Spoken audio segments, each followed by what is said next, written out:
Good morning. Welcome to the library. Sorry for the delay. We are ready to dive in. It's great to see all of you. Thank you to the faculty members who brought classes. So today's event is a little history, a little perspective. This is part of our One Book, One College event on Isaac Asimov's novel, I, Robot.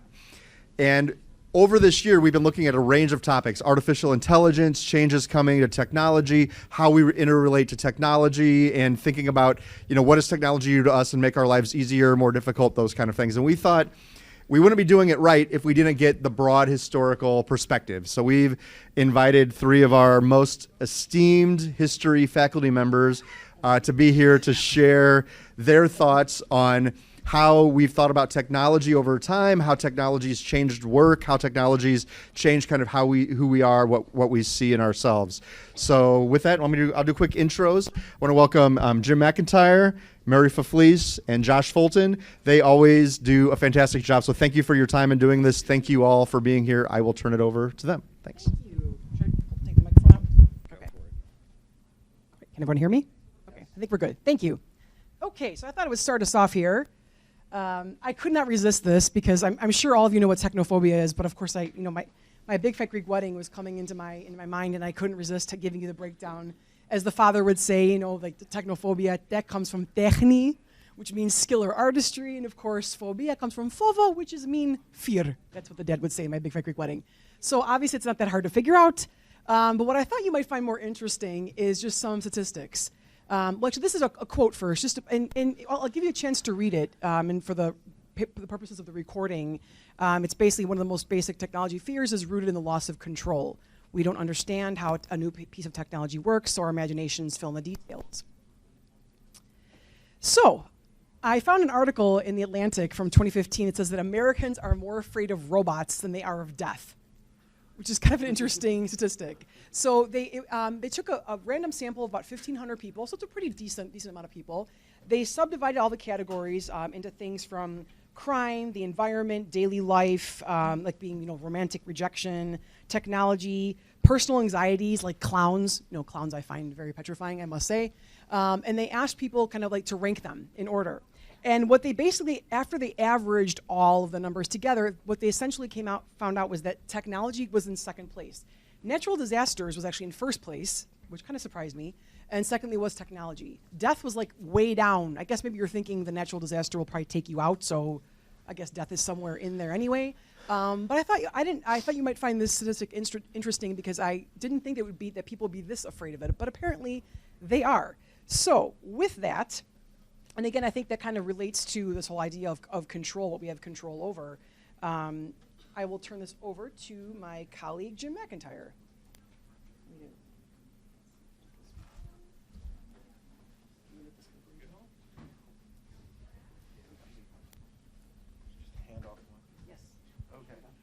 All right, good morning. And so I get the distinct honor of starting us off, and thank you, Mary, because your intro basically dovetails with exactly what I want to talk about. To set context, right, you start thinking about change, and especially random change, and that's the Industrial Revolution. And that can be really, really disruptive, right? Like, we don't know what's happening next. It can be very upsetting, especially when accepted patterns of living are altered. And to give us some context on this, I have the example here. This is Samuel Downing. He was the last veteran of Washington's army to die in 1867. He was born in 1764, so he's at the age of 103. So think about this for a second. When he was born, how did most of us get from town A to town B? If you're lucky, a horse. Most of us walk, okay? But by the time he dies, even someone of moderate means can purchase a ticket and take a train, which also has a lot of other implications, right? How big is the world when he's born? If the way you get there is walking, by the time he dies, you can take a train. So, like if you watch old movies, right, they talk about, well, you should go to New York once in your lifetime. Today, it's like, hey, is Southwest having a special? You could go there this weekend if you really want. And so the world shrinks, and that can be disruptive, right? That can alter the way people view things. And that's just one instance, How did you communicate with people who were too distant to talk to? You wrote them a letter. Well, by the time he dies, you can send a telegraph message to them and so forth. Okay.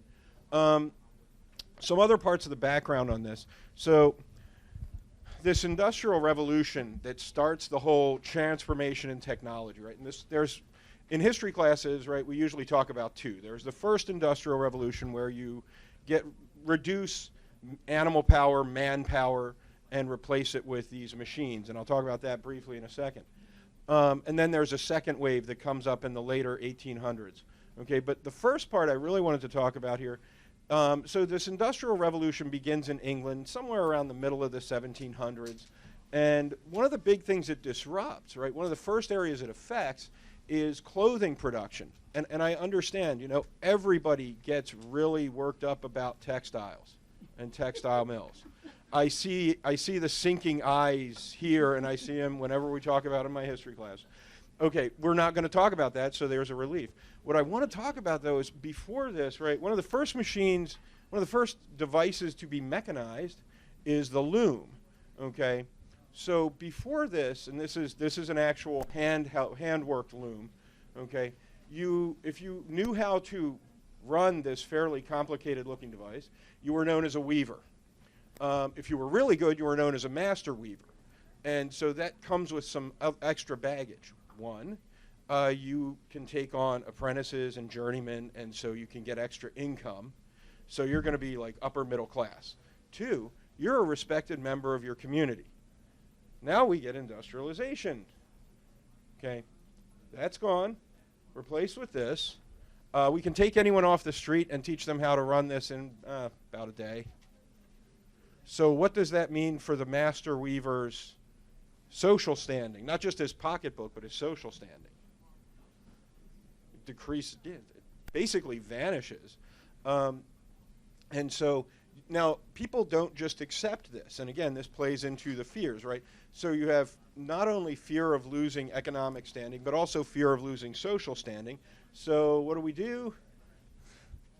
These are Luddites, as they're called. And interestingly, Luddite is still a term we use today.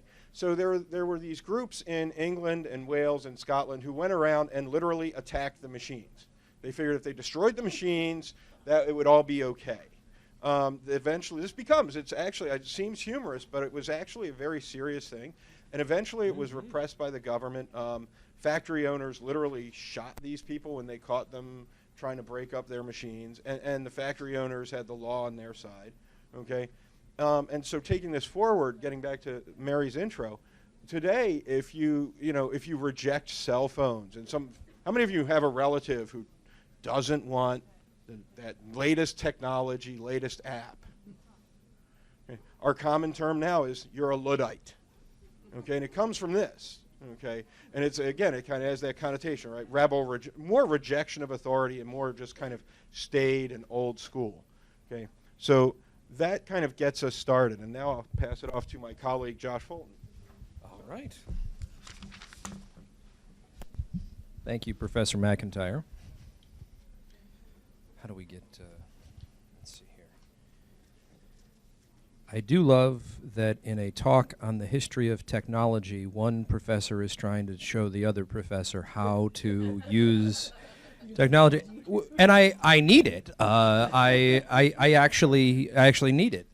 Thank you, Professor. I'll admit, in preparing for this, I was thinking about a couple of things.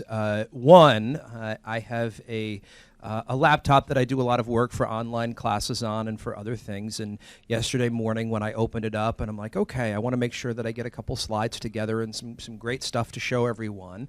And of course, my Microsoft PowerPoint wouldn't work. I couldn't open anything. I couldn't add anything to anything. And I had a very, very large freak out.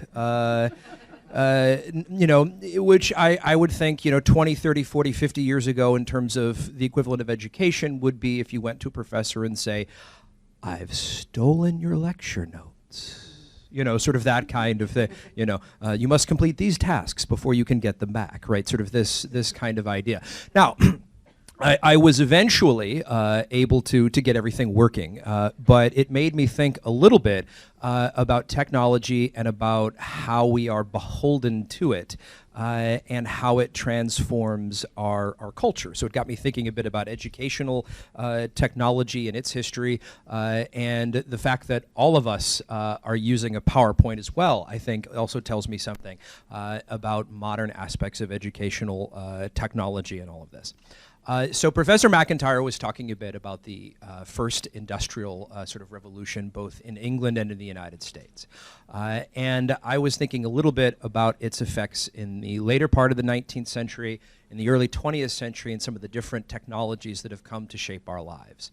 Now, any discussion of this in a short period of time is going to be very broad. We obviously can't sort of encompass everything. Anybody know who that guy is? Any guesses? Yeah.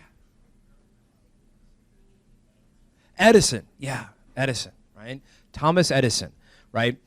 Edison, along with many others of his generation, right? These leading innovators, these leading technological inventors, right, were part of the purveyors of industrialism of the late 19th and in the early 20th century. One of the things that I find so interesting about them, because we seem to feel so disconnected from their time, is that in some ways we're not, right? We have individuals much like that time that we look up to, right? How many of you have friends in the last 5 to 10 years who have spent time raving about individuals like Elon Musk or others, about how they're the greatest thing that has ever existed, right? Their innovations, their inventions, their abilities, right? This kind of thing.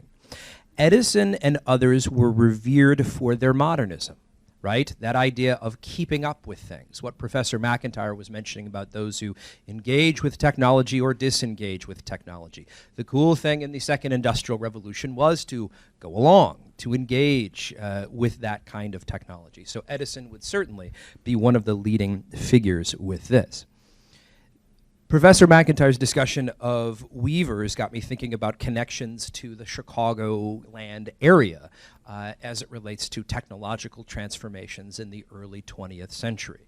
For those who know what those are, right, this is, of course, the gates to the stockyards, right, in the early 20th century. Right, the Industrial Revolution of the late 19th and early 20th century brought with it a technological transformation. And one of the things that this does is it alters labor in the country and it transforms what we define skill as being, right? So much like the transformation of weaving technology altered the nature of what it meant for weavers and whether or not they would have some measure of social standing, right?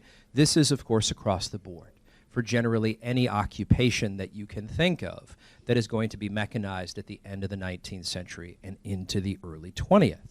And that idea of what we consider skill as being, I would argue is something we still, of course, discuss, we still debate within our discussions of politics and economy, especially even now, right? Questions like, what do we consider things like educational work with kids, farm labor, right, these kinds of things. Also, I'll admit, I'd kind of like to try the bicycle there on the left. I'd fall and hurt something. I know I would, you know, but I think it would be fun. I think one of the things when it comes to technology is that we need to think of how it transforms how we think certainly about travel, as Professor McIntyre mentioned, but also how we think about space and also how we think about interpersonal relationships, right? Interpersonal relationships. One of the interesting things about the 1870s as Americans were coming together in cities a little bit more is that you started to see, you know, community activities and entertainment and sports. So you'd have folks playing baseball together, but you also had things like competitive walking, right? This was a thing for a while in the, you know, the 1870s. I mean, it was interesting. I mean, they used to chew coca leaves to help them out and all of that. But of course, once bicycles became a little bit more affordable and common, right, this starts to sort of change things, and folks aren't as interested in competitive walking anymore. You could buy all kinds of bikes in the late 19th and the early 20th centuries. From these new things like Sears catalogs, which offered you an opportunity to order things by mail. Although I must admit the most amusing bicycle that I have seen, although I wasn't able to find a picture of it, was in the early 1900s. You could apparently purchase a bicycle that had a gun mount on it, which, you know, it definitely, you know, gives new meaning to lots of things. But in as much as bicycles, right, can transform space and interpersonal relationships, so can things like automobiles, right? So certainly an individual like Henry Ford, who you see there on the right, is obviously famous for a wide variety of reasons.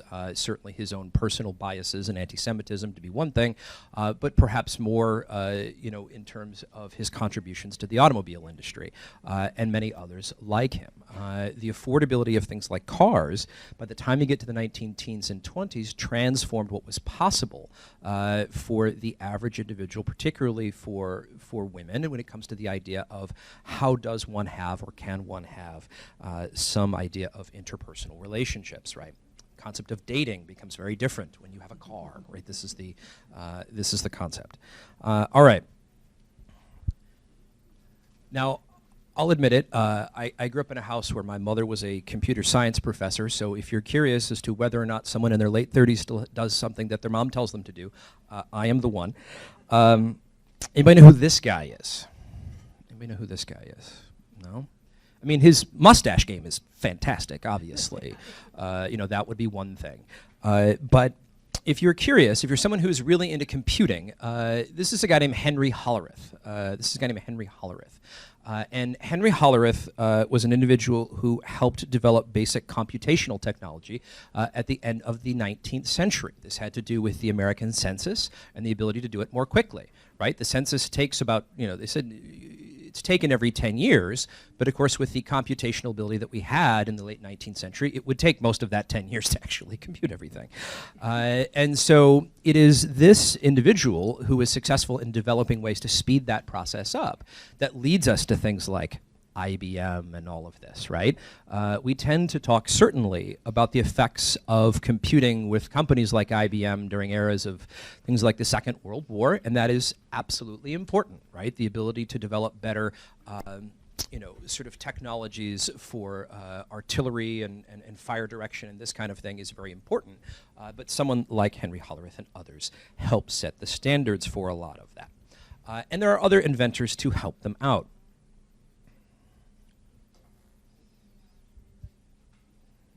Anyone curious? Anybody know who this individual is? Anybody know who this individual is? Yeah. Yeah, this is Hedy Lamarr. So was an incredibly famous actress, Hollywood actress in her day, but also was a really prominent inventor, and invented some of the early technologies that eventually leads us to things like cell phones, which of course, I think when Professor Felice begins our discussion of more modern technologies, right, this is going to play a very significant role in terms of how we think about things. Now, in terms of sort of final points with aspects of the early to mid 20th century, it seems that the era of World War II would be a good thing to discuss.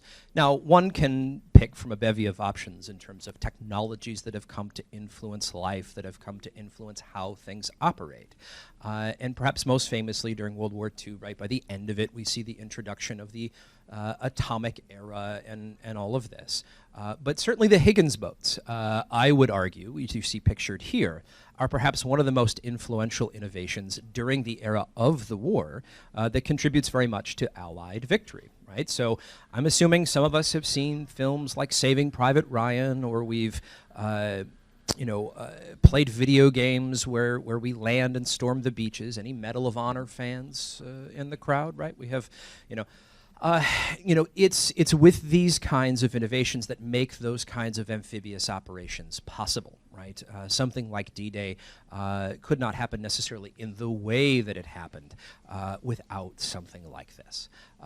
So, much like technology can transform the nature of how we think about skill, technology can also transform the nature of how we conduct war.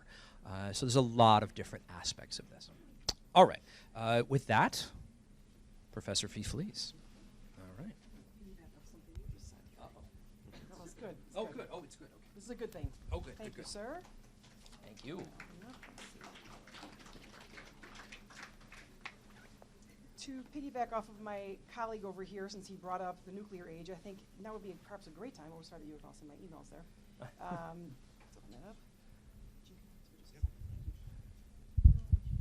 Talk about the ultimate in, thank you, in misinformation and fear of technology. Have any of you ever seen this video before? Any of your classes? Yes. Oh, yeah. I've seen it. So we can't watch the whole thing, but I'm going to show you parts of it because it's at times frightening and hilarious. Let's see. Dum dum, beetle dum dum, beetle dum dum, beetle dum dum. There was a turtle by the name of Bert, and Bert the turtle was very alert. When danger threatened him, he never got hurt. He knew just what to do. He ducked and cover, ducked and cover. He did what we all must learn to do. You and you and you and you duck and cover. Be sure and remember what Bert the Turtle just did, friends, because every one of us must remember to do the same thing. That's what this film is all about. Duck and cover. This is an official civil defense film produced in cooperation with the Federal Civil Defense Administration and in consultation with the Safety Commission of the National Education Association. Produced by Archer Productions, Incorporated. Hey, Bert, come on out and meet all these nice people, please. Oh, all right. We really can't blame you. You see, Bert is a very, very careful fellow. When there's danger, this is the way he keeps from being hurt. Sometimes it even saves his life. That's why these children are practicing to duck and cover just as you do in your school. We all know the atomic bomb is very dangerous. Since it may be used against us, we must get ready for it, just as we are ready for many other dangers that are around us all the time. Fire is a danger. It can burn whole buildings if someone is careless. But we are ready for fires. We have a fine fire department to put out the fire, and you have fire drills in your school so you know what to do.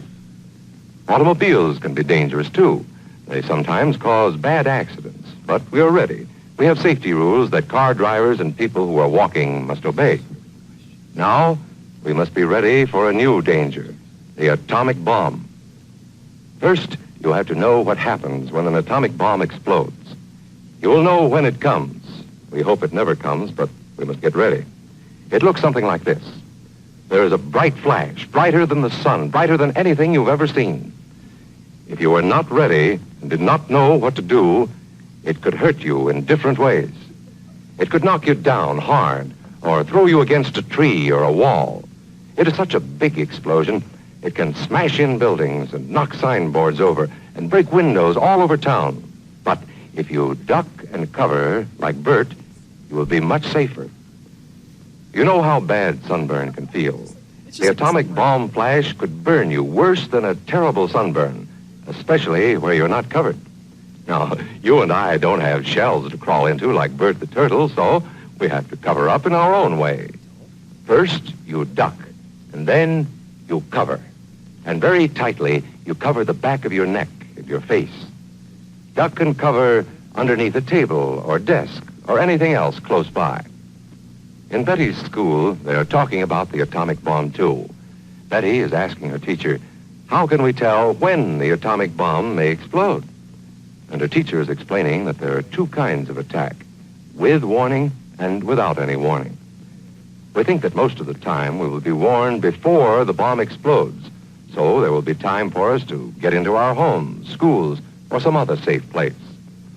Our civil defense workers and our men in uniform will do everything they can to warn us before enemy planes can bring a bomb near us. You may be in your schoolyard playing when the signal comes. That signal means to stop whatever you are doing and get to the nearest safe place fast. Always remember, The flash of an atomic bomb can come at any time, no matter where you may be. You might be out playing at home when the warning comes. Then be sure to get into the house fast, where your parents have fixed a safe place for you to go. If you are not close to home when you hear the warning, go to the nearest safe cover. Know where you are to go, or ask an older person to help you. You know the places marked with the S sign? They're safe places to go when you hear the alarm. If there is a warning... This is a rather long video, so I'm going to fast forward. There's some things I want you to see, because they're going to be really helpful for you in the event that an atomic bomb were to be launched against us. Here we go. The newspaper? Yeah. Yeah. I had to go to that. And, Oh, and oh, the tractor. Oh, sure. Okay. They knew how to duck and cover. They acted right away when the flash came.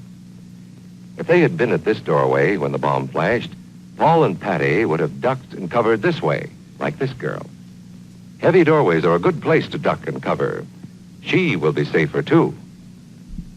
Here's Tony going to his Cub Scout meeting.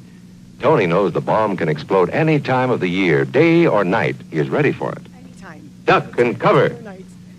Attaboy, Tony. That flash means act fast. Tony knows that it helps to get to any kind of cover. This wall was close by, so that's where he ducked and covered. Tony knew what to do. Notice how he keeps from moving or from getting up and running? He stays down until he is sure the danger is over. Or how he's dressed like The man helping Tony is a civil defense worker. His job is to help protect us when there is danger of the atomic bomb. We must obey the civil defense worker. We must know how to duck and cover in the school bus or in any other bus or streetcar. Duck and cover. Don't wait. Duck away from the windows fast. The glass may break and fly through the air and cut you. Sundays, holidays, vacation time, we must be ready every day, all the time, to do the right thing if the atomic bomb explodes. Duck and cover. This family knows what to do, just as your own family should. They know that even a thin cloth helps protect them. Even a newspaper can save you from a bad burn. But the most important thing of all is to duck and cover yourself, especially where your clothes do not cover you.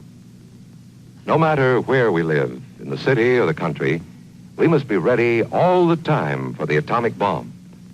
Duck and cover. That's the first thing to do, duck and cover. The next important thing to do after that is to stay covered until the danger is over. Yes, we must all get ready now so we know how to save ourselves if the atomic bomb ever explodes near us. If you do not know just what to do, ask your teacher when this film is over. Discuss what you could do in different places if a bomb explodes. Older people will help us as they always do, but there might not be any grown-ups around when the bomb explodes. Then, you're on your own. I think you get the general gist of the video. So how helpful do you find this this film? Yeah, Nick? Right. This is what you're supposed to do. You duck and cover. So the newspaper will help you, even though your hair is already falling off, your skin's melting like the guy from Raiders of the Lost Ark. You know, you've been incinerated completely, but you know that'll really help you to seek cover, seek shelter in a doorway, or you know just ask an older person where to go, because he'll be able to tell you where to go for help. So obviously, I mean, when you look back on this, we kind of laugh, right? That's why I said it's both hilarious and frightening at the same time. I don't know which one I find it more. I think it's maybe equal parts both. But this is what kind of people believed at the time. And people were petrified of atomic bombs. They had shelters built in their houses, in their backyards, stocked with canned goods that could last them for God knows how long. But the fear was real. I remember, I'm not sure if you two do, we still had, like, in the 80s, a few drills, nuclear. Yeah. They were kind of petering out at that point, but we still had a few of them because the Cold War was still going on. The day after. There was also Red Dawn, very famous film, and all these films were very just kind of a... War games? Yes. Yeah. So I just wanted to show you that because I thought that was a little transition before we jump straight from, you know, World War II talking about Y2k in the year 2000. This was a very real fear that people had for a long time that I think people probably still have, given what's been happening in recent years. Where's mine here? There we go. Okay. All right. So, most of you are probably not going to remember that computer. I do. I loved it. That is awesome. Yeah, it's a really good-looking one. And I remember my aunt had an Apple. It was one of the earliest versions, and I thought it was the coolest thing ever because she could make greeting cards. So like your happy birthday card or like your whatever happy Valentine's Day card. She made greeting cards for everybody. I thought it was the coolest thing I'd ever seen in my life. But there are a lot of people who were petrified of things like this. There actually is a term, computer phobia. There are people who were afraid that as computers developed, that as kids played computer games, that they were going to become obese. As their brains were going to be basically fried from doing that, and they wouldn't be able to think for themselves. They would become completely desensitized to as games progressed. You mentioned Medal of Honor, being desensitized to violence. That was a real fear that I think we still have to a degree. But I mean, as the time has gone on, I think we come to realize how useful these things can be in our lives too. So there's a couple quotes I have up there, and it's kind of similar to what we've all sort of talked about. Basically, the fear is the idea of losing power, right? If you look at both quotes, or even what Professor McIntyre talked about, or Professor Fulton talked about, there's some certain common denominators that keep popping up, and it's the idea of fear of change, of becoming a slave perhaps to that type of technology, or losing control, not knowing how to handle it. And that's probably the most important one. So most of you probably do not remember this, Y2k. So I remember I was at the time in grad school, and I was studying abroad that year, and I was doing a lot of flying back and forth. And so the fear was, and that's what I said, the inevitable breakdown of civilization that was supposed to be coming our way, January 1st, the year 2000. Here are some of the titles of some of the periodicals and academic journals that are on EBSCO about Y2k. There would be primary sources from that time. Are we prepared for Y2k? Y2k, the moment of truth. Expect the best and prepare for the worst. Y2k, the year 2000, apocalypse soon. I think that's my favorite one. Let's see, what else? Y2k Problem Overview. This is literally just like 3 pages. I only printed 3. There were many, many more besides that of primary sources from that time. Does anyone know what Y2k even was? They were afraid it was the end of the world, and it came from just a really small, well, turned out to be pretty small. Yes, sir, go ahead. Didn't they predict that when the year 2000 comes, all the computers are going to break down? Yes, yes. Yes, sir. Not going to be rude, but is it possible that we might not know what will happen with technology even in the wrong hands? Oh, absolutely. I think that's been true since the dawn of time. Absolutely. How things can be manipulated and used for nefarious and evil purposes, for sure. One can make the argument that the atomic bomb was in our hands, but had it been in the hands of the Soviets, first, how could that have turned out?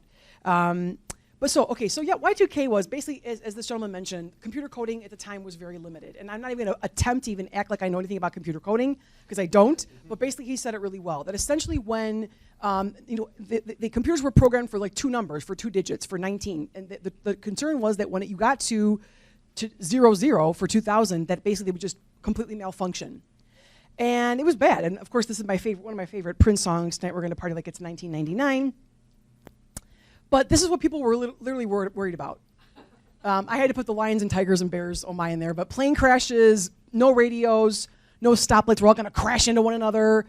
Complete computer wipeouts. Your bank accounts just automatically draining of money. Complete lighting blackouts. We won't see where anything is. People were really, really afraid of it, and rightly so. I mean, because to a degree, actually, we talk about how, like, we're looking back on it now, that's almost kind of a joke, right? It's kind of become mocked. But President Clinton actually had a Y2k czar, a dude that was like dedicated to dealing with the Y2k crisis, who had to be in the air flying, I remember, on December 31st, 1999, as it went into January 1st, 2000, so that people would be reassured that the plane was not going to immediately plummet from the sky to the earth. And so I sound a little facetious, like I'm kind of making fun of it, but it was a real fear. People were going crazy, stocking up on water. And I've got a brief video if we've got time to show. I'm not sure if we do. I'll show the video, a little bit of it here, and then we could keep talking about it.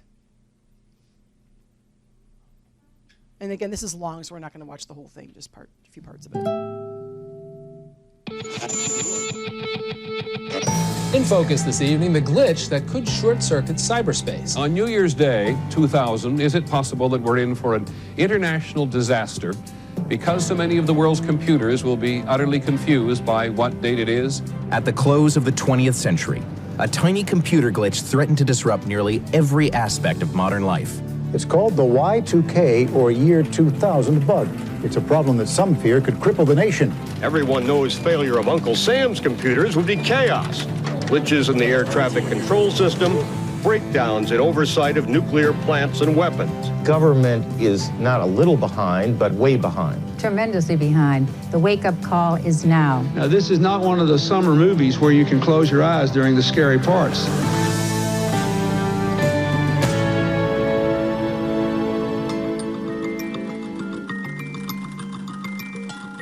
While computer experts had known about the Y2k bug since the 1960s, it wasn't until the 1990s that their fears became increasingly public. I mean, this is the biggest, dumbest, stupidest, most idiotic blunder in the history of technology. See that YY right there? That's the year in 2 digits. 1998 reads only as 98 to a computer chip. Come the year 2000, many computers will assume 00 means the year 1900, back to the future. Programmers only used 2 digits for 2 reasons. One, they didn't have a lot of memory space for their programs, and secondly, they never imagined their software would last as long as it did. We got specifics today on how ill-prepared America's computers are for the year 2000. Today, a Senate panel reported that up to 40% of the country could be hit by power failures on New Year's 2000 because computers get confused. You wouldn't want to be in an airplane, you wouldn't want to be in an elevator, and you wouldn't want to be in a hospital. There's a significant risk, a 40% risk, of a global recession. By 1998, President Bill Clinton moved to quell the fears by creating a Council on Year 2000 Conversion. He put John Koskinen, a high-level government administrator, in charge. The cry went up from the Hill that the administration was not paying enough attention, there was not a coordinated effort, and there needed to be somebody in control. I only halfway facetiously said the president gave me an office, an assistant, and said, don't let the world stop.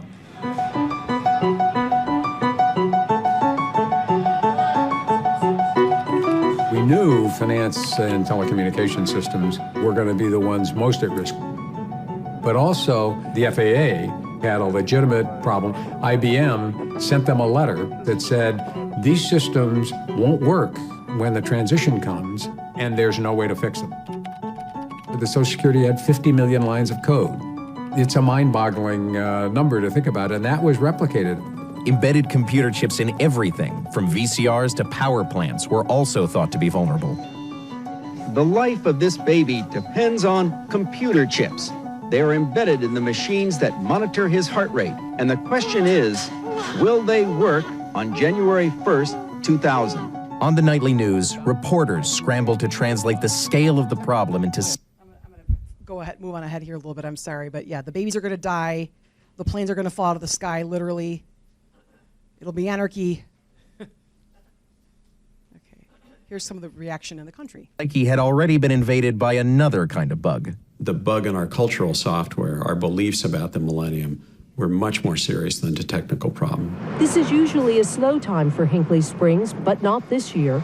Their retail business doubled, and delivery to homes and offices up 30%. The risk by the last 6 months of '99 was there'd be a run on the bank, there'd be a run on gas, there'd be a run on food. That was as big a concern for us as anything. Surf through the internet these days and you keep coming across a strange new word, Teotowaki. The word stands for the end of the world as we know it.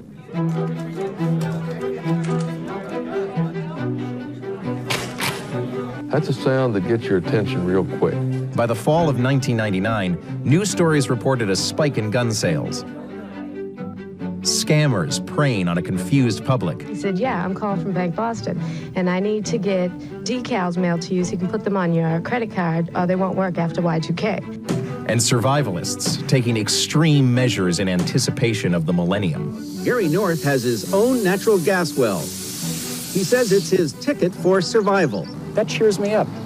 And for thousands of Americans, the millennium evoked fears of a coming apocalypse. I believe that Y2K may be God's instrument to shake this nation, humble this nation, awaken this nation, and from this nation, start revival that spreads the face of the earth before the rapture of the church. American society has a very deep well of belief in the imminent end of the world, and the 3 zeros triggered all of that. Everybody saw in the Y2K tea leaves whatever it is they wanted to see. 2, 1, happy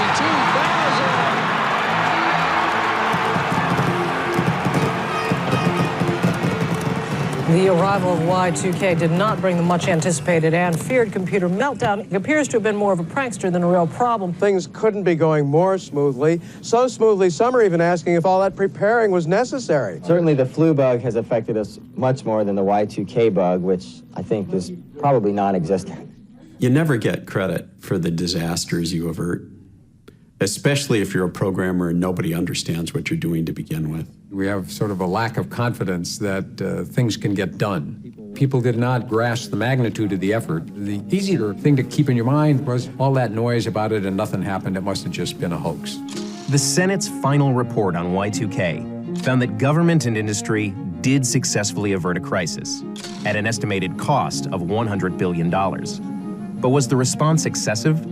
One research group estimated that government and industry overspent by nearly 30%. My answer to people who said, well, they wasted a lot of money, was the number of things that happened that went wrong, that fortunately were around the edges, demonstrated that if you didn't fix the systems, it wouldn't work automatically. There were some minor glitches after Y2K, but it turned out not everything needed to be fixed, including most embedded chips. Looking back on Y2K today, Koskinen sees enduring value in the systems put into place to prepare for the worst-case scenario. When 9/11 hit on that Tuesday, financial markets were able to open the following Monday because in 1998 and 99, they had developed tests and scripts for testing all the interconnections and all the trade data between all of the major players. Without that ability to test systems and make sure that the markets and every transaction could open and close with all of the counterparties, it would have been weeks before the financial markets would have been able to comfortably open. We have little Y2Ks happening all the time. Technologies are always created for one reason, but end up being used for an application that the creator could never imagine.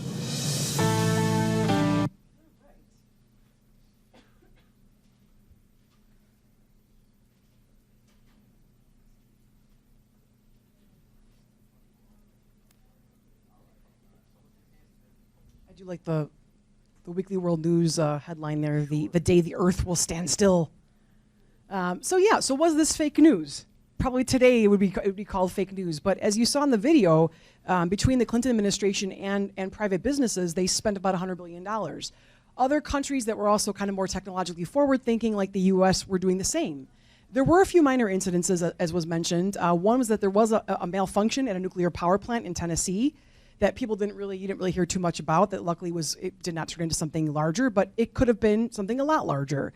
So again, as the gentleman said, you tend to get a lot of credit. You don't get a lot of credit when things go well, when you avert a disaster, but you tend to get a lot of blame when they do go poorly. So this was the headline of the BBC News on the January 1st, 2000, the bug fails to bite.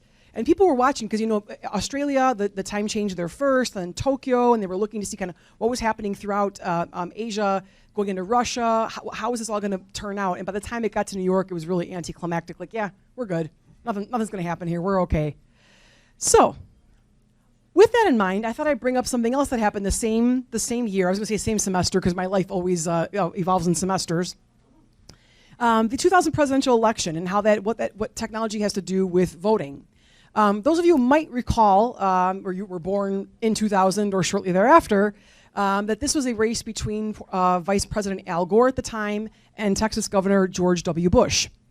And the election was a very tight one and came down to the state of Florida. I was studying abroad that semester. I was in Northern Ireland, and I got myself I had a ballot mailed to me that came late, of course, so I ended up having to go to the U.S. consulate and voting with one of their ballots.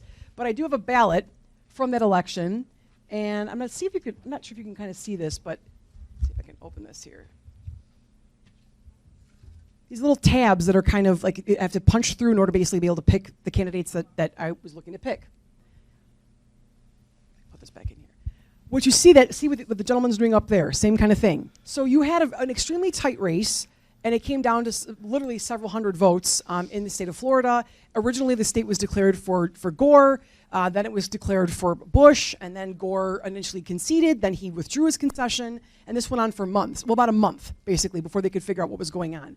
And part of the concern was of ballots like that had not been, because the machines were not functioning properly, the counting machines, you had what were called hanging chads. As you punched through, there's a little piece of paper that was kind of hanging on the edge of it, and that became known as a hanging chad. This is probably one of the most iconic photographs from that time. So because of that, because of the ballot design problems, it led to this desire that maybe we should move over to having computerized voting machines.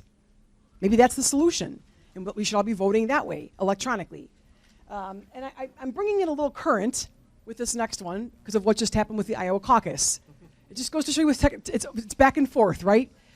Because this is the big deal. The Democratic Party were using an app to try to basically funnel the votes from what was going on the ground up through to centralize it so they would know who was voting which way faster.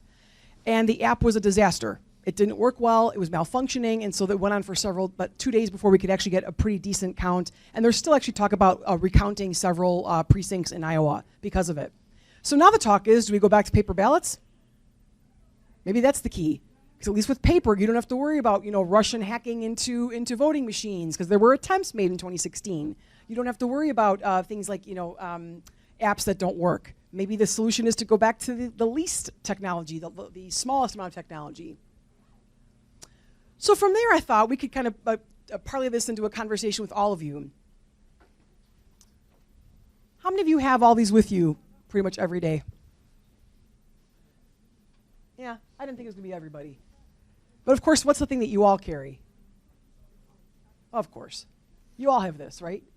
And I thought it'd be interesting as faculty, people who are in the teaching profession, and those of you who may have family members in the teaching profession, or you may yourself want to go into the teaching profession, there are a lot of pros and cons of using phones in the classroom. Why do you think that we tend to, in many cases, avoid having phones in the classroom? What do you think are the reasonings behind that? Distractions. What else? Cheating. Yes, what else? Did you say free thinking? Free thinking meaning?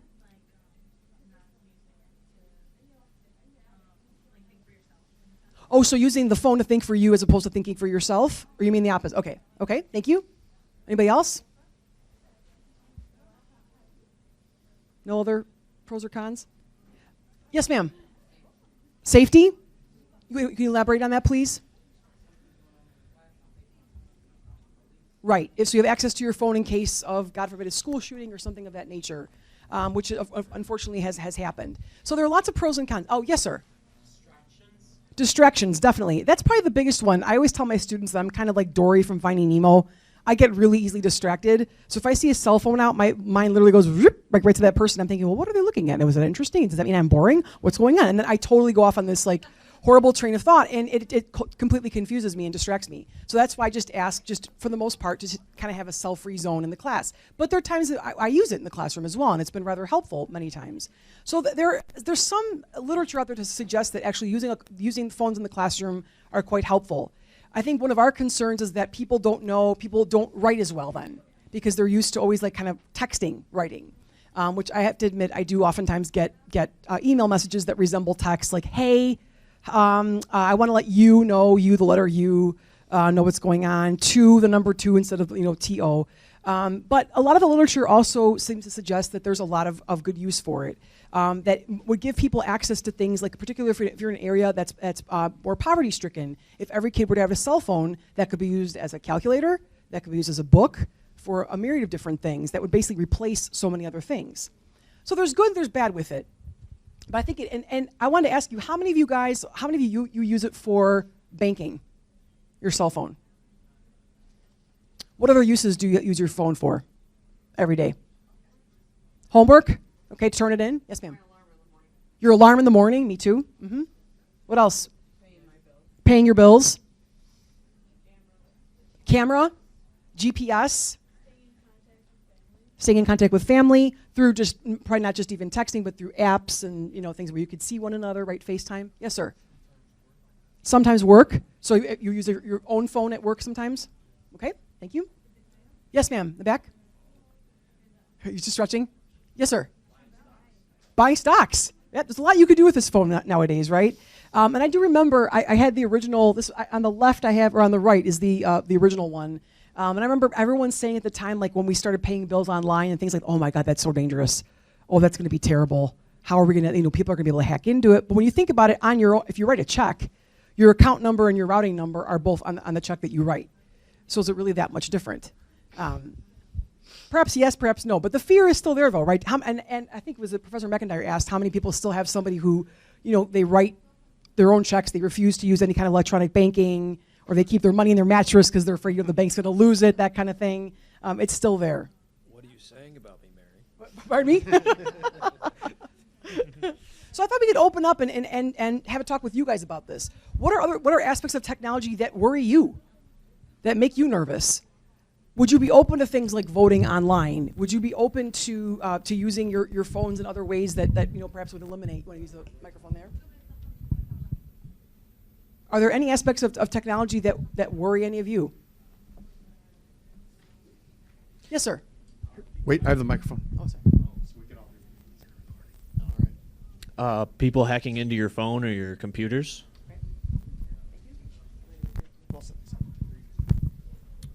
I would have to say that the worries for me have already happened. It's like people do hack into people's bank accounts. They do hack into all of these things, So it's like, I'm just going to say you just need to change with the times. And then if you have a problem with changing with the times, I would still put my money under my mattress or do things a certain way, Because actually my husband does that, and I'm just like, you're so weird. But he's like, I'm not giving my money to a bank. I mean, of course, we have a joint account where it's like, okay, you have to do this. But I would just have to say the things that worry me have already happened, and it's happening. So it's just like, you got to get with the times, because even though like they're doing everything electronically, and it is scary because, you work, and I've known people that I've went to high school with that I've seen on the news, and I'm like, dang, you got all that money. And it's like, how do you do that? But I'm just to sum it up, I would have to say those things that scare me have already happened before. And it's just to the point where I feel like everything is just coming electronic, because my husband works for the railroad, and he don't know when to go to work if they don't call. They literally have to call his phone for him to know when to be on duty. So we got to change with the times, and then the things that we can control, do it, and the things that we can't, don't worry about it.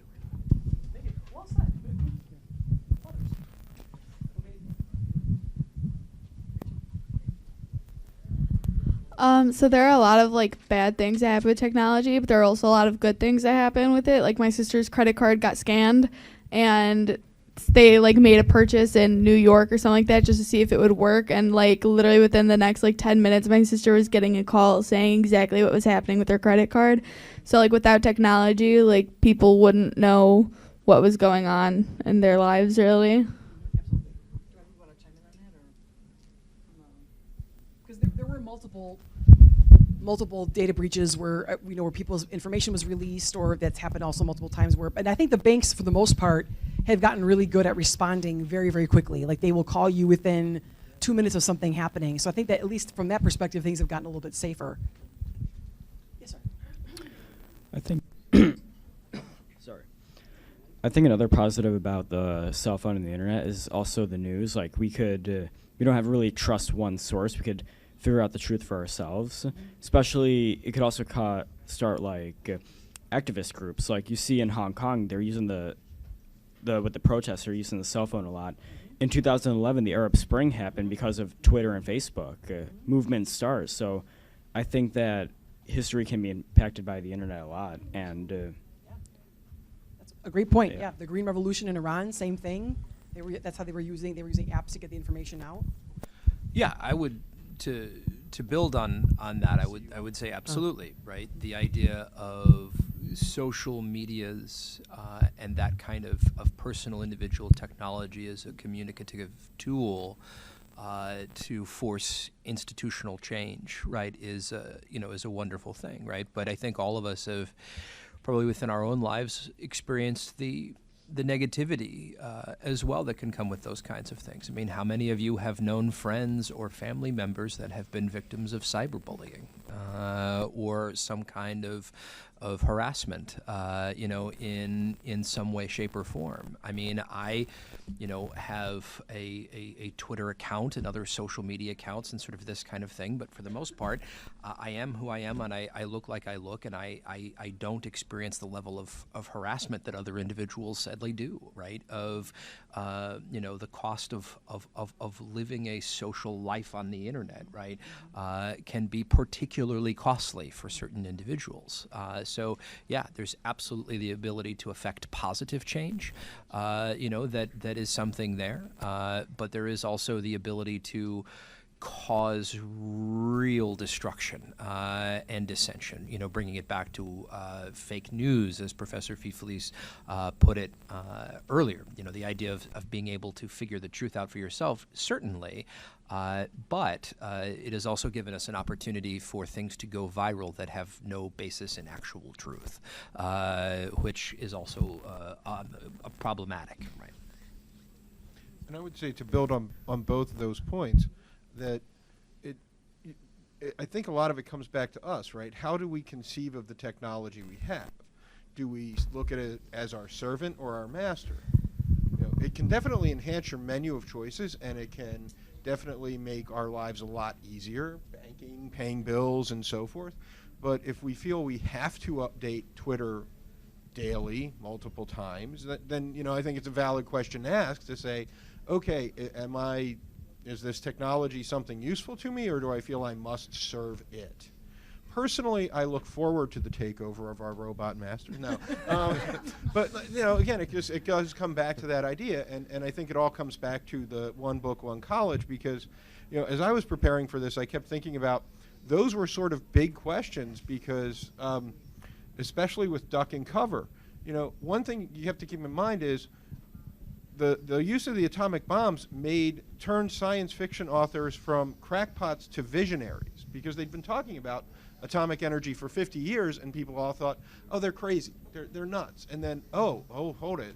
And they'd actually been having those sort of ethical discussions of, what do you do with this technology? And raising that question of, is it a positive or a negative? Is it our servant or our master? And even a lot of the other things that were going on, and you had this generation of really amazing authors. Isaac Asimov was certainly one, but Ray Bradbury was also part of that group, and Arthur C. Clarke.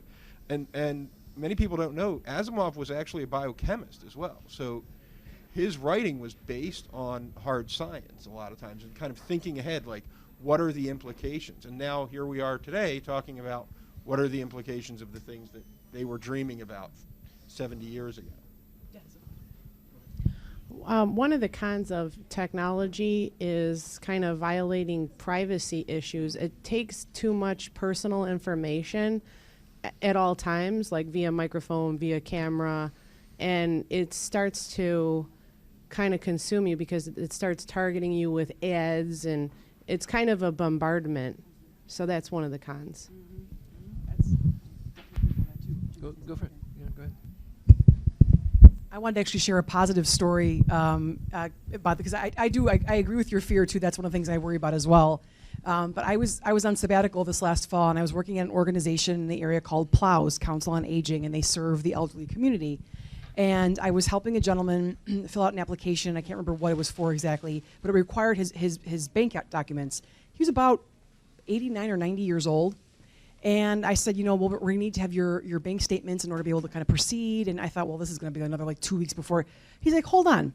Pulls out his iPhone. He's like, let me see. I'll pull them up on PDF and I'll just email them to you. This guy was 90 years old. Like, he was better with the technology than I was. Emailed, and that made my day. I cannot tell you how. I was so excited that this man who was 90 years old knew how to use this better than I did. He's like, what's your email address, Mary? I'll send it to you right now. And he got his bank statements together and sent them to me within minutes. So, I mean, obviously there are also positive ways, but I think going back to what the lady said over there, that, you kind of have to roll with the times, and some people do. And that gentleman is one who clearly has been able to roll with the times. Just a quick comment on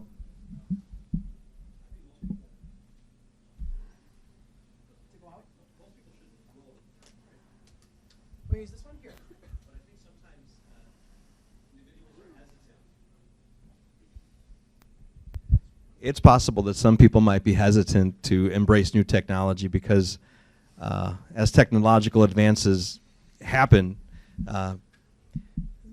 people see their jobs going away, right?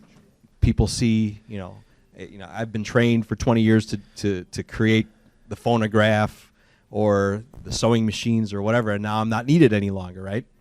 And so I think I suppose if there was some way to connect those people, to retrain them, right, to get them on, on the newer path. So the other side, of course, is that all this new technology creates more opportunities for people. I can't even tell you how many jobs were probably created for Y2K, right? I mean, so that's the plus side. But what do you do with the individuals that were trained for an obsolete thing now? And I think maybe that's why we might see some pushback of why people might be afraid of technology. To respond to that, Professor Shizas, I mean, in looking to history, of course, that is very common, right? I was commenting earlier on the second half of the 19th century, and Professor McIntyre was commenting on the first part of it. And you think about the census, and the census tells us, some of the first censuses tell us that, something like over 90% of Americans worked in farming, right? And by about 1920, the majority of Americans live in cities and this kind of thing, right? How they have to process life, was utterly shocking to them, right? Because if you study labor history, right, they tell you that it's how folks think about control over their own lives that is the most important thing when it comes to aspects of labor, right? What we use our time to do. And for those who lived and worked in small, disconnected farming communities in, America in the mid-19th century. I was going to say rural America, but most all of America was rural America in the mid-19th century. And so, their time was their own, for the most part, right? They set the pace of work, sort of for the most part. For most of us, how we think about even a job that we're going to have for a while, then we might adapt to a new job with new technology. To many of us, this is a part of the process, right? This is how jobs work. How many of us here have had to clock in or clock out or time in or time out for a job before, right? In some way, shape, or form, right? What if you've never had to do that? Right? How does that process work? How can you conceptualize that? And you do see many movements with those who struggle with it. In the 1870s, farmers created something called the Grange, which was this self-help movement for farming communities to be able to push back against what they thought were destructive forces. Now, not Luddite style, but still push back against it. In the 1890s, you had a group of individuals known as the populists, who were as well perhaps even further angered in the transformation of space in America. Perhaps the most famous individual being William Jennings Bryan, and to paraphrase the quote, was it burn down or tear down our cities and leave us our farms? This idea that the city itself, is a embodiment of this new kind of technological transformation, and that it is destructive to the nature of real life. Yeah. So, you want to say something, Jim? And I think, I just lost it, but I'm trying to get it back. When you're reticent to use technology, I think, again, it goes back to that level of choice, and there it is. The idea, too, if you look closely at the past, even with the weavers, right, it's not that everyone who is skilled at a trade disappears in 1820. The number of people, and again, you ask a fundamental question. In drastically reducing the number of blacksmiths you have, does that necessarily mean that those people were unimportant? Or you can still get this handmade stuff. You can still get many things made by hand today. You just have to be willing to pay an extra cost for it. So it maybe by the same token, where some of these things are somewhat devalued, by the same token you have the other side of the coin where it makes having those things, it makes having a wardrobe, having iron fittings, whatever, accessible to a much larger part of your population than would have been able to afford it previously. Yeah. So there's always a trade-off. So to echo to what my colleagues are saying too, my class that's here today, it's History 202, American History 2, and we watched the documentary film American Factory that just won an Oscar for Best Documentary, because this actually relates to both what Josh and Jim were talking about. The end of the film, and for those of you who don't know the story, it's about an American factory in Dayton, Ohio that GM owned. It closed in 2009, and how a Chinese company called Fuyao reopened it in 2011 or 12 and began employing the people there to make glass for windshields and for cars. And, if you're working at GM, you were making maybe $28, $29 an hour, and you started off at Fuyao making about $12.30 an hour. And by the end of the film, what we're seeing is that, the gentleman who owns the corporation is walking through the factory, and he's saying, and they're showing these ginormous, huge machines, these huge, enormous machines with arms that are essentially doing the work of the workers. And he's saying, okay, over here, about 4 workers are going to be will be let go by about August, and in this area over here, about 2 more workers are going to be let go by about the summer. So they're clearly being replaced by machinery. And I think it's one of the things, if you're following the current political process, Andrew Yang, who was running for president, who dropped out, was talking about that very thing, the idea that how do we as a society continue with this? How do you keep, if there are no jobs available, how can people make a wage? How can they live? How can they sustain themselves with the reduction of jobs that are available? So, go ahead. Well, I was just going to push you a little bit and maybe extend beyond your areas of expertise, but how much of our current political divide from the right or the left, so the rise of Trump or even the rise of Bernie Sanders, can be connected back to some of this political or economic transformation due to technology, right? So if you go back 50 years ago in the 60s, you have a booming economy where most people are working in jobs making things, and now those jobs are gone, and people are scrambling to try to figure out what it looks like for us in the future and a range of things, right? For sure, yeah. I can certainly speak to that both in a modern sense as well as in a sort of historical sense, right? We have, particularly in higher education, since the days of Sputnik, tended to say, we must always prioritize STEM and technological innovation, right? And there's much truth to that. There's much that is good to that, right? Scientific exploration and discovery is fundamentally, this is a good thing. But on the other side to that, right, is the human impact of that, right? This question of, do we properly appreciate, particularly do innovators, do entrepreneurs, do others properly appreciate the on-the-ground actual effect that something is going to have, right? So I put up the photo of Edison, right? And the example that I tend to often give in class is, the day after, Edison's light bulb is announced in the newspaper, is the professional candle maker going to look at the news story and go, "That's awesome"? No, he's not. Is he going to go down to his political party and say, local political party and say, what are we going to do about this? Or is he going to go down to his union and say, what are we going to do about this, right?